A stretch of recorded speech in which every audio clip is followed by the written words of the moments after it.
I think that one of the difficulties in understanding how the politics and policy for journalism can be got right is what's the purpose of journalism? And I think, unfortunately, we don't have good operational definitions. I'm going to just say in a sweeping way that news and information are not going to be part of the savable, reinvented journalism. News and information are going to be widely available. They're going to be provided by all sorts of people, from actors, sociologically, actors, police, government, entertainers, sports, and information. Of course, the government has an enormous stake, all governments do, in providing information, and so do many civil society actors. Massive amounts of information generated. So actually, journalism needs to get out of the news and information business and into the business of understanding, into the activity of new knowledge, analysis, and that includes solutions, getting things right. And that also includes partisanship and advocacy. So to really reinvent journalism, we have to agree upon what's the domain. The government already spends about $700 million a year to produce great journalism for people in other countries. And I think it might be time to start looking more at the US. And through interventions like a National Journalism Fund, modeled after the National Science Foundation.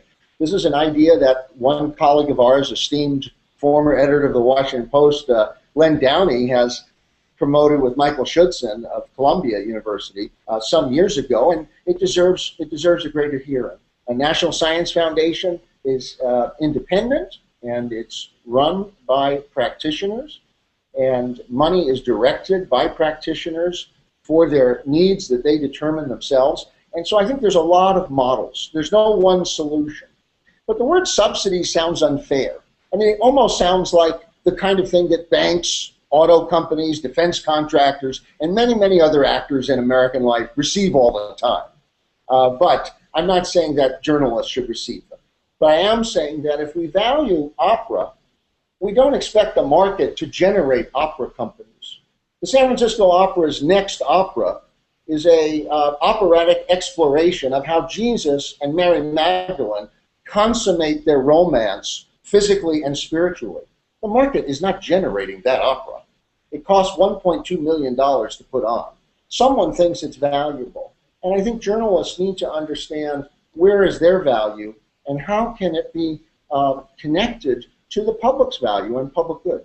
And innovation is, of course, essential. And innovation is what we want. We don't want interventions from the public to restore the bankrupt hegemony of old media companies that deserve to die.